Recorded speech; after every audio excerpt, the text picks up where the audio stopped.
Ladies and gentlemen, let's now move on. We now have two outstanding speakers who are here to share on the critical role of connecting people to address societal challenges. Our first speaker designs new concepts of services enabled by innovative technologies for both the public and the private sector, with a strong focus on environment and social responsibility. Our next speaker is a natural problem solver, teacher, and regular guest at Stanford University. Please join me in giving a very warm welcome to Simona Maschi, co-founder and CEO CIID, and John Edson, President Lunar. Thank you.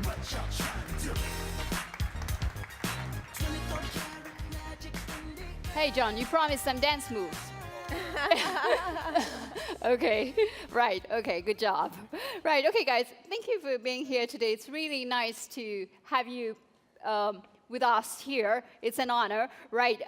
Before we just get started, probably very quickly, who you are and what you do.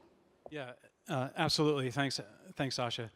And that's a hard act to follow. That was an inspirational video that we just saw from Delft. What a great set of technology built around a fundamental human need.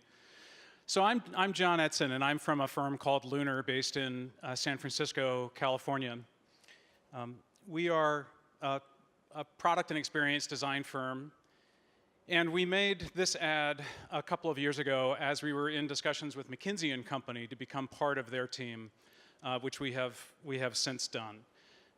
Lunar's history has been in, as I said, in product and experience design. We've designed hundreds of products for Silicon Valley companies and others around the world, and now we're starting to step out into some new areas, including redesigning the Transportation Security Administration's airport checkpoint process in the United States. So for those of you who travel a lot, hopefully you'll have us to thank for that in the very near future.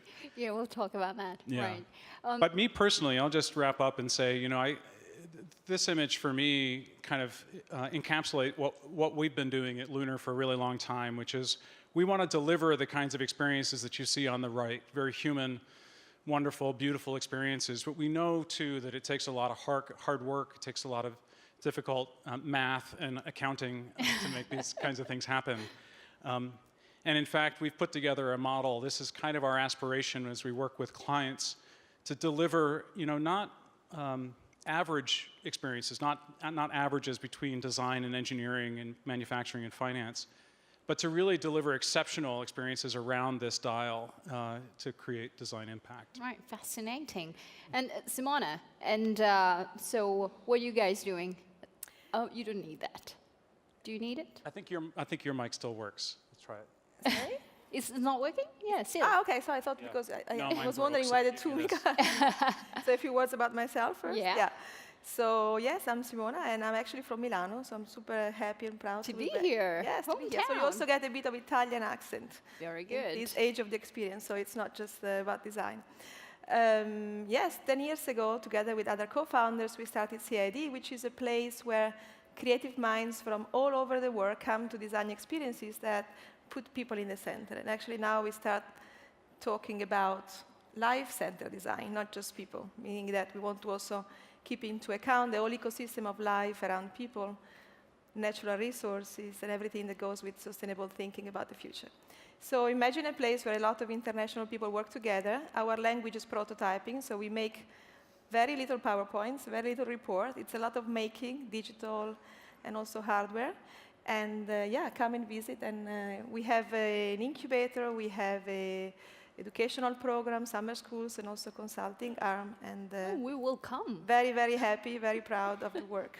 All right, great. So getting deeper into the topic, so we're talking about really social design. So what does that mean for you, John? Yeah.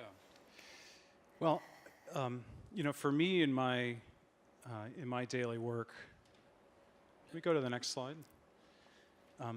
You know, we talk a lot about our users and designing for people, but I spend most of my days designing for our team and putting teams together with our client teams to deliver these outstanding results. And so I'm pretty inwardly focused much of the time on kind of creating scenarios where our people can thrive. And I just love it. We took this picture a couple of years ago at a company offsite, and that guy in the center, I mean, he believes in what we're doing, doesn't he? You can just see the energy coming out of him. But that's what I spend my time doing, yeah. Right. And Simona? Yeah, as I said, I mean, social design to me, I mean, the short version is that social design is design. I cannot imagine any kind of design that is not putting people in the center. If we could wait a bit with the video, it would be great. Right.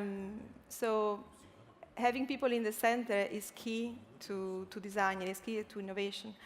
I believe that what's happening today is a little bit of a kind of waking up or epiphany about the fact that before the Industrial Revolution, and so think about it, for thousands of years, the way things have been planned, produced, designed, have always been around people, have always been by putting people in the center. Can you imagine a tailor, a craftsman, a carpenter, making products that are not fitting people's needs or so?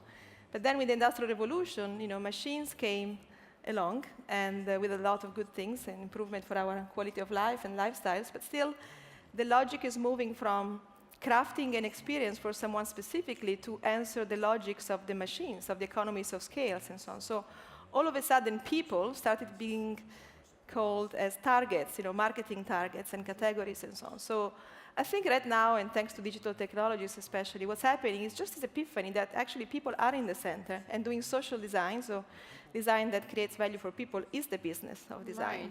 Right. And the video we were actually seeing is one of your students who made that. Yeah, I would love to have this playing maybe. I think it's one of the benefits now, this is a project about the internet, and the idea that, you know, thanks to the internet we can connect to everyone potentially in the world, but today we normally connect to people we already know, or people are connected to people we know. So Senna Partal worked on this project using the internet as a way for us to connect to people that were separated from, to force this possibility and opportunity to get to know other mindsets, other cultures, and so on. We all talk about the bubble in which we live, so maybe one social element of design now could be to push people into understanding that connectivity is not just with what you know. I would love for that video to play if there is time. Right, probably if we could put the video back, and Simona would explain. If it's possible. Yeah, it's worth seeing. I think, you know, coming from the United States, especially after our recent election, I mean, I'm a product of the bubble, and I only see the feeds that match me, and it becomes very hard to go find new points of view. Yeah, it's also this pointing at the idea of often social design is seen as kind of, you know, humanitarian, something good, and so on. It's happening every day on digital technologies. Yeah.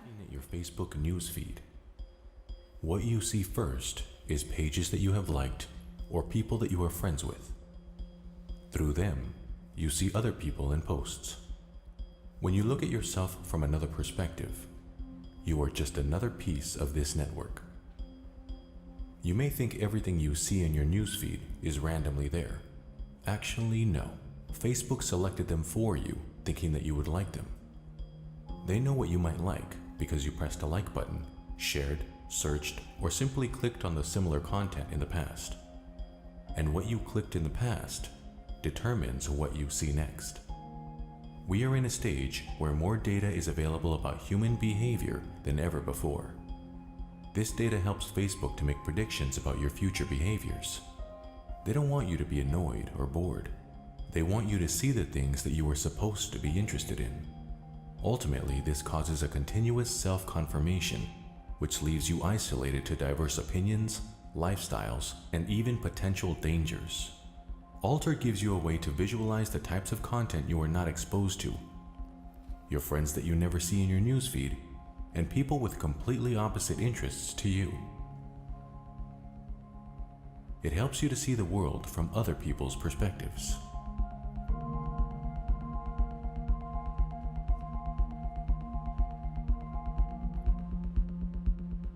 Yeah.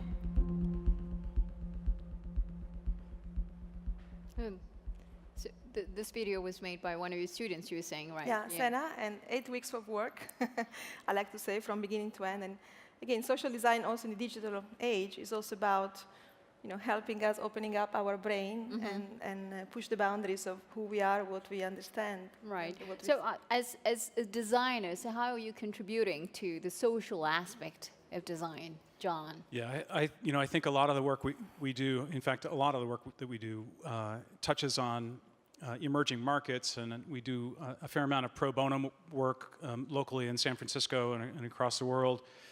But, design, we understand how design can contribute to those kinds of situations, but I like to think that we're making a bigger impact as a design community on society at large by infusing design ways of thinking into the mainstream.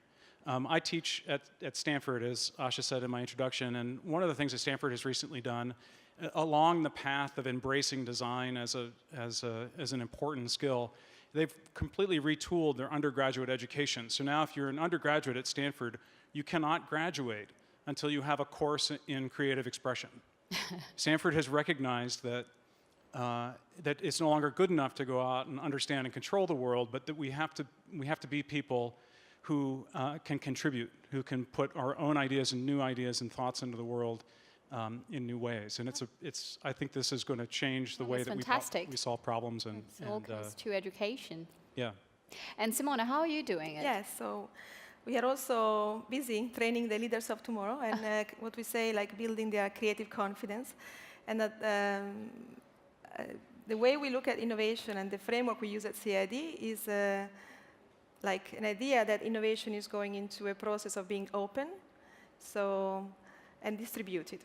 So we love the idea of thinking of moving from processes where you orchestrate, where you manage a few people sitting in a room somewhere, thinking of the innovative next step and so on as a kind of very protected, closed process, to a process where everyone is involved, where innovation is a process that unlocks the creativity of all parties involved in the supply chain and so on. So we're talking about vendors, clients, customers, and societies at large. So we like the idea of moving from being the consultant for you to actually working with you and actually training you in the process, but also and especially doing it with society.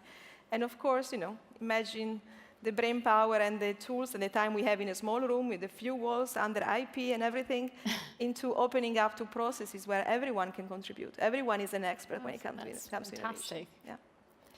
There was also a video, I think, on the eye conductor video. I don't know. It's OK. Maybe we'll see it later. Yeah, so it's all about the people. We're talking about human-centric design, so it's design can really transform the society. So you already spoke a bit about it. You want to get to the video, probably? Yeah, look at this video. So by looking at different parts of the screen, you play music. Just with the expressions of your face.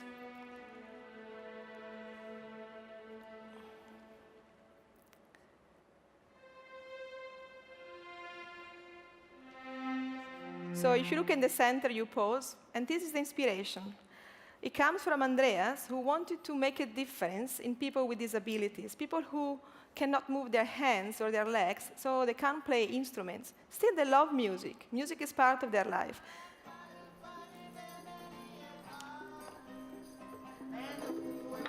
Look at the love that these facilitators, these teachers have. They tape maracas on the arms of these people. They do everything possible to hack instruments for them to make sound. So Andreas had this amazing intuition and motivation to do something that would actually rely on their abilities and not on their disabilities. So they're actually much better than a normal person, let's say, or like in average, to move their eyes, use their facial expression. So, and this is all the language of prototyping. So involving people in creating value. Lidt svært med briller på. Og så prøv at åbne munden.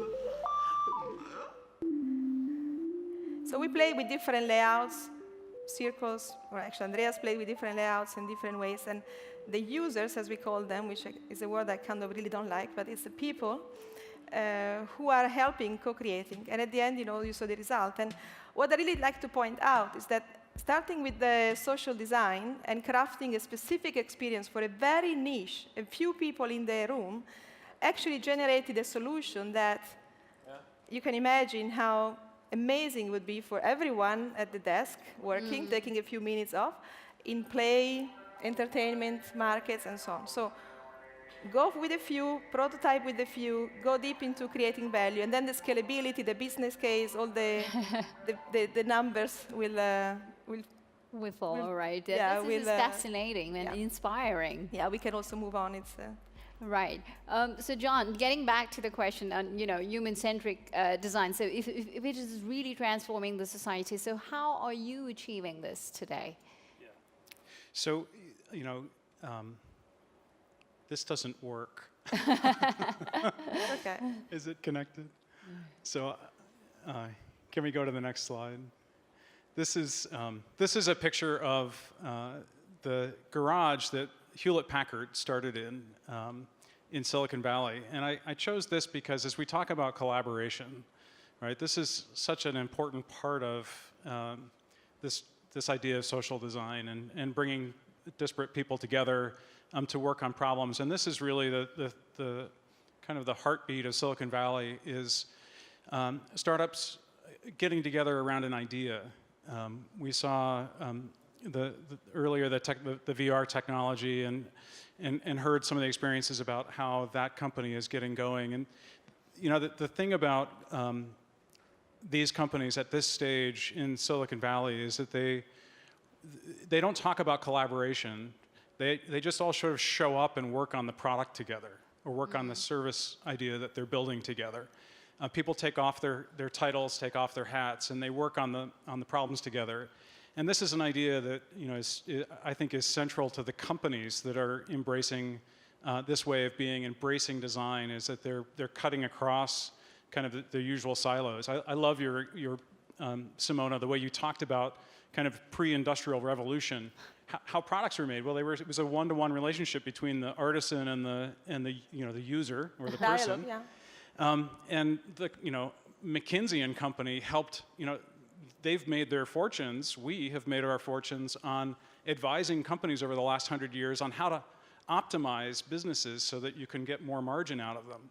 Well, optimizing businesses only gets you so far, which is part of the reason that Lunar is now part of McKinsey, because even McKinsey is coming around to this understanding that we have to understand people better in order to create new products and services that are going to resonate with them better, and hopefully beat the disruptors, right? This is, our big clients are scared to death of the Airbnbs and the Ubers in the world that are really changing the game. So that we're helping kind of instill this mentality. So one of the things that we're doing is we're building this what we're calling an innovation garage methodology and teaching this to big companies. We're pulling cross-disciplinary teams out of the companies, putting them in a new space together with McKinsey consultants and our design team, and running through very rapid kind of new product, new service innovation models. Along with this, we're also doing something that's really radical. We're taking C-suite executives out into the field to meet their customers. Which is something surprisingly few companies have done, and it's making helping bring back to that one-to-one connection. And then my last thought, and I know I'm going on, but my last thought about collaboration is that. Oh, am I Italian? Maybe I've been here. You have, yeah. It's okay, it's Milano, you can be late. Okay, I can be Italian. So the last piece is that collaboration is crucial. But it's not about making teams that are being democratic. Leadership is still really, really important, but we've got to have these cross-disciplinary teams that are working together on design problems in design ways using prototyping and these other methodologies. Right. Yeah. So well, it's all about people, but how is technology? Right, I mean, serving the society, and that's probably in the silver economy. This is one of the topics I know that you're working on that. So how are you addressing those challenges, Simona? Yeah, so at CID we have a strong interest and motivation, and also personal. I'm getting old, so better get ready with some interesting experiences for the future. Actually, it's another slide. If you want, I can talk about this first. So we will talk about that later. Okay, this is a project which we call Balthazar. Look at this. We put together 11 elderly people together with our students coming from all over the world, to co-create solutions that would only make sense if you bring together people from different generations. So only by bringing together people who have a few years in between, they can come up with these kind of services. In Denmark, we have a beautiful service called Cycling Without Age, which is a service where volunteers, anyone, can go to an elderly home, pick up a bike, put some elderly people in the bike, and run around the city. And it's great for the young people. They get to learn about the city. It's great for the elderly because they get out of the elderly home and so on. What I love about this live show, this picture I think speaks by itself. They're co-creating, they're brainstorming, they're prototyping. None of these pictures is taken within the walls of the innovation room. All these pictures are at the people's home, in the outdoor, on the train, in different places. So the message here is like, innovation is not happening in a controlled way. It's a lot about collaboration, also participation and activation, and just being out and prototype. So this is an approach we have in the silver economy, but all the projects. Those different generations. And again, there is emerging innovation. Fascinating. Can I say another thing about innovation? Of course. Very simple. Innovation is about doing something new. There are plenty of definitions, but basically it's about imagining desirable futures, right? Normally, the KPIs according to which structured and established organizations work is about having a budget, delivering on time, and delivering what you promised you would do with that budget. That's the kind of how people are normally matched against their KPI in organizations, also rewarded against. So how can we plan for innovation? If we knew what the future would be like, we could have a perfect budget, the perfect plan, and the perfect execution and deliverable. Because it's not like that, someone needs to take the risk for innovation. That's why sometimes going for the garage and the startup and kind of more agile teams, free to operate, independent from the traditional KPI, can really support the whole organization to see the future and actually execute on it. Right. So innovation needs free platform, needs to be in the street, prototyping, and... Oh, that's amazing. And so collaboration is key. We understood that. John has already spoken on the topic. Probably, Simona, you had a slide. Yeah, I had a slide with the slide with to give you a flavor of Copenhagen, of people cycling. Exactly. I think it's really interesting. The question was about, what is collaboration and so on. I like to push it a little bit. Yeah, and also exactly. Challenge. So what is it about? This is about collaboration, or even more. It's about activation, it's about participation. So the city of Copenhagen has a big vision of being car-free in not so many years, actually. So most of the people are cycling. I think with just the number of bikes just overcame the number of cars in the city. And what I find incredibly interesting is that this piece of technology, this kiosk with the display, that's the design, product design, very well executed, and it works. But it's fundamental and strategic into motivating and activating people in being part of this vision for the city. So what that thing does is that every time you pass by one of these display, the number changes. And it tells you, today you are number 2,929 in biking this very spot in the city. And since we started this campaign, you are number 220,000 and so on. So imagine the sense of community, of being part of something, of participating to something which is bigger than yourself and your own strategy. So design to me is also intervention, is also bringing together stakeholders, people, systems that can be aligned on the same vision, as far as that, there is space for activation, participation, and also sense of ownership. As you can see, the weather is not stopping them, the children are in the bikes, and it just works. Oh, it's beautiful to pass by and see the number changing, and you feel like you are changing with the city. Oh, that's great. That's fantastic. So, guys, discussion's great, so we have to wrap up. So we understand the design process and methods are changing. So probably just very quickly, just two words probably, John, on that. Yeah, so I've got two examples here that I think point to this. One is just a quick example. I can't give a presentation without showing a product that we recently designed. This is the world's first cinematic quality VR camera designed by a startup that we work with called Jaunt. The CEO came to us and he said, I need a really great piece of hardware that has a kick-ass design because he's going to put this on the stage next to Beyonce and hanging underneath drones flying through the Grand Canyon, and he needed it to look great. But as we got into it, we understood that there were lots of other needs to this. And we brought together, we made a beautiful thing, but it's also ingenious in the way that it works. All 24 cameras have to be serviced or serviceable in the field.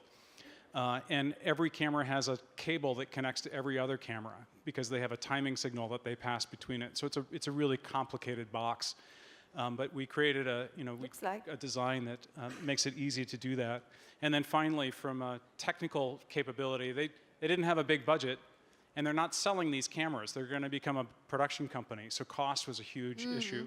So together, our designers and engineers and researchers worked together to figure out a design that was both kick-ass and one that we could make with a single tool, and through second-op machining, make every single part on this enclosure. So that's at one end, kind of our traditional product design end, and the new methodologies that we're kind of pushing the things that Dassault is building here to make that happen faster and better. And at the other end, what we're seeing is, especially with our McKinsey colleagues, how big data, machine learning, and analytics are starting to inform the design process. This is a part of the Orlando airport that we recently worked on designing, and we used big data to see where people's cell phones were. We tracked people through their cell phones through the airport so we could understand where they were dwelling and what shops they were going to. And the result was we took out, this is a deconstruction process, taking out the people mover from the middle of the terminal so that they could create seating and a place for people to actually relax and enjoy themselves and use the shops more, frankly. Right, that's fantastic. Thank you, John. Then Simona, just few words to conclude. So yeah, things are changing. As you said, methods and processes and tools expertise, the way we work. For us, as I said, prototyping is key. And we used to, I don't know about you guys sitting in the audience here, but like normally prototyping or making a prototype of something, whether it's a software or hardware piece, used to be something that you do when you know enough about something. We know enough, we can start making the first prototype, and then we see how people like it, react, and so on, and we make the next one, and so on. It's really a way to reduce the risk of failure going forward, but you need some confidence before you start making. Our manifesto is like, start making a prototype when you don't know enough about something. Start putting it out there. When people see something, when they can experience it, when they test it and try, they give you feedback that they will never give into a meeting room with a PowerPoint or a marketing survey and so on. So just build, make, and learn from that. Making prototypes can be expensive, but I can guarantee you it's even more expensive not to do it. This is a session in Shanghai with Volvo, one of our partners. We are testing and working in a very seamless way. The guy is driving, is interacting with some of the work and the interfaces we redesigned. And as he's doing it, in the back of the car, you can see total hacking attitude. I want to underline the word hacking here. Our team members are changing the interface and the layout as we go. And our client from Volvo is sitting with us in the car. As you said, John, bring your customers and also your partners and your clients with you, looking at what's happening, looking at the behavior. So there is such a hybrid or blur between what is the prototype and what is the reality. And now with digital technologies, it's just like a fluid process of being in between testing, doing, and actually being real in the market. So, and again, when you start even making a screen for a new app or something, just start with paper. Go off and have just semi-defined screens with paper and ask people to just say what they would like to see in that piece of blank paper. So just enough prototyping to get started.